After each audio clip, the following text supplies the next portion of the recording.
चौड़े चौड़े दिन भर में अकल चलते रहते हैं बच्चा के चलते। कौन ऐसा गांव नहीं है, कौन ऐसा घर नहीं है कि किसका बच्चा नहीं पीता है, किसको घर नहीं यहाँ छूटा है। यहाँ चाहे तो पूरा बिहार में कोई कभी नहीं घर छूटा रहता है, छूटा रहता है। काहे नहीं कराई होता है, सरकार से छिपल है। बीएस बनता है तो आसुया आता है, कहाँ से आता है, उसको पता लगाना चाहिए ना कि हम कहाँ से बिकता है। दारू को तो पैसा जाता, दारू की इतना पता लगाएंगे तो दारू कुछ कंट्रोल हुआ, ये काहे नहीं कंट्रोल हो रहा है। अब तो सरकार है, अब तो प्रशासन है, तो इस पर कंट्रोल काहे नहीं कर रहे हैं कि घर घर के छोटा छोटा बच्चा भी कर रहा है, 10 साल का 12 साल का बच्चा भी कर रहा है। आप काहे नहीं कंट्रोल कर रहे हैं। नमस्कार दोस्तों, मैं हूँ गीता, लेकर आई हूँ अपना शो जासूस या जर्नलिस्ट। दोस्तों, बिहार में नशीली दवाओं का कारोबार कोई नया नहीं है। शराबबंदी के बाद से अन्य नशीले पदार्थों में जैसे पंख लग गए हों, इतना तेजी से ये बढ़ रहा है, जिसके चलते दिन पर दिन यहाँ की युवा पीढ़ी बर्बाद होती जा रही है। और युवा पीढ़ी को बर्बाद होते देख उनके परिवार के लोग चैन की सांस नहीं ले पा रहे। शिकायत करने थाने जाते हैं तो पुलिस उनको ये कहकर टाल देती है कि आप अपने बच्चों को खुद समझाओ। लेकिन इस पर कोई ध्यान नहीं दिया जाता कि आखिरकार इतने सारे नशीले पदार्थ आते कहाँ हैं और उन पर किस तरह की कार्रवाई की जाए जिससे आने वाली युवा पीढ़ी बर्बाद होने से बच सके।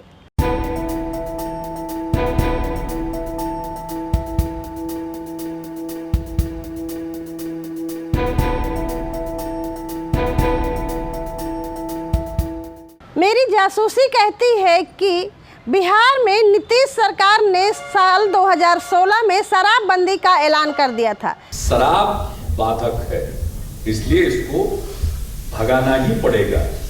लोगों की पहुंच से इसको, गरीब लोगों की पहुंच से इसको भगाना पड़ेगा। वैसे तो आप कई तरह के लोग तर्क देंगे, कहेंगे साहब आप बंद तो कर दीजिएगा, यहाँ से आ जाएगा, वहाँ से आ जाएगा। अरे जब आएगा उस समय निपटा जाएगा। अभी तो लोग जो भुगत रहे हैं, इससे लोगों को छुटकारा देना है। सबसे पहले शुरुआत यहाँ से कर देनी है। शराब तो बंद हो गई, लेकिन नशे के आदी लोगों की नशे की लत नहीं गई, जिसके चलते अन्य नशीले पदार्थों का सेवन जोरों पर चलने लगा। अब यहाँ की युवा पीढ़ी अफीम, स्मैक, नींद की गोली, कफ सिरप और इंजेक्शन जैसी की नशे की चीज़ें लेती है, जिसके चलते महिलाओं के साथ दिन पे दिन हिंसा बढ़ती जा रही है। आंखों में आंसू लिए महिलाओं ने बताया कि यहाँ झुंड का झुंड बना के युवा पीढ़ी नशे की चीज़ें खाते हैं और फिर घर में मारपीट, गाली गलौज जैसी की हिंसाएं करते हैं। घरों का सामान उठाकर ले जाते हैं, बेच देते हैं जब पैसे नहीं मिलते। सब लेकिन बीएस पीपी के सुइया ले के सब नशा कर रहा है, उसको ऊपर कराई नहीं है क्या।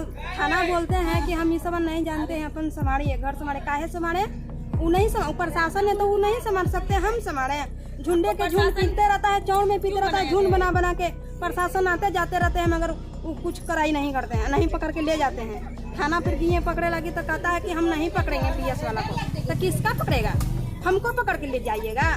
हम तो बोले कि सर हमको ले जाइएगा। कब जाकर बोली थी आप? थाना पर बोले हैं 10 रोज, 15 दिन ही हुआ, 15 दिन पहले बोले हैं। बोले थे आप? बोलने जाके तो बोलता है कि हम नहीं जाएंगे। काहे नहीं जाएंगे? बच्चा घर के ताला तोड़ देता है, पेटी में से गहना, जेवर, पैसा, कौड़ी सब चुरा चुरा के बेच देता है। बच्चा उसमें बोलता है ना, बोलता है कि आपको बोले कितना पैसा है, कितना गहना है, बच्चा पैसा चुराता है। मैडम हम एक पैसा कमाते हैं, हम एक पैसा पेटी में रखते हैं, एक पैसा लाएंगे, एक पैसा चुरा के ले जाएगा तो हम खाएंगे क्या?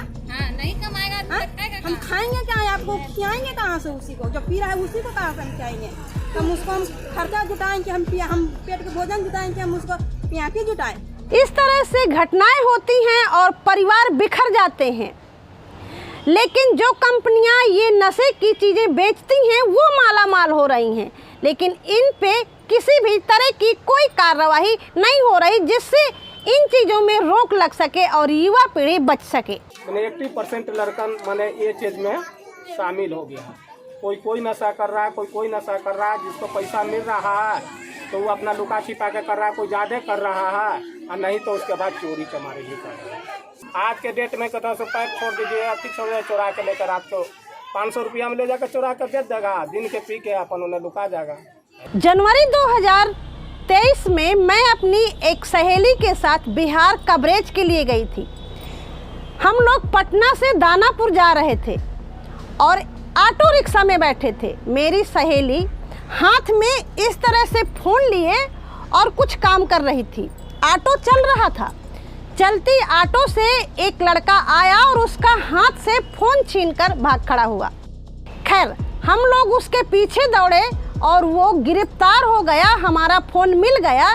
लेकिन जब हमने थाने में ये बात पूछी कि यहाँ पर इस तरह की दिन दहाड़े छीना झपटी और चोरियाँ क्यों होती हैं, तो पुलिस ने कहा कि यहाँ पर बेरोजगारी बहुत है, यहाँ लोग नशे के आदी हैं, स्मैक बहुत ज़्यादा पीते हैं, जिसके चलते उनको पैसा चाहिए ही चाहिए, चाहे जहाँ से मिले। दारू वाला को पकड़ने आते हैं, दारू वाला के कहा तो वो पी के जा रहा है तो उसको पकड़ लिया, 5000 रुपया ले लिए, जाकर थाना में छोड़ दिए।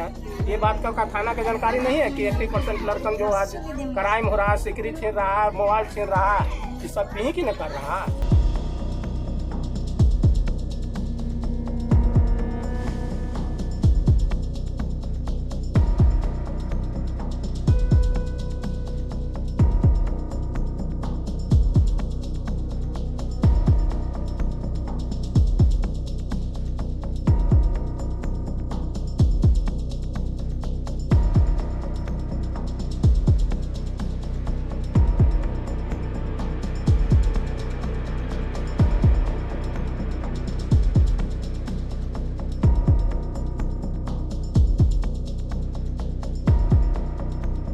तो वहीं जब हमने इस मामले में परसा बाजार थाने में बात की तो वहां के सब इंस्पेक्टर मुकेश कुमार का कहना है कि वहां पर जब किसी ऐसे युवा को देखते हैं वह तो गिरफ्तार करते हैं। गिरफ्तारी के बाद मशीन से उनकी जांच की जाती है। जांच में जब ऐसी नशीली चीज़ें नहीं निकलती उनके अंदर तो उनको छोड़ दिया जाता है, लेकिन अलग से कोई ऐसा नियम कानून नहीं है कि उनके ऊपर धारा लगाई जाए। स्मैक जो बच्चा पीता है, जब तक स्मैक के साथ हराता नहीं है तो हम लोग उसको भेज नहीं सकते।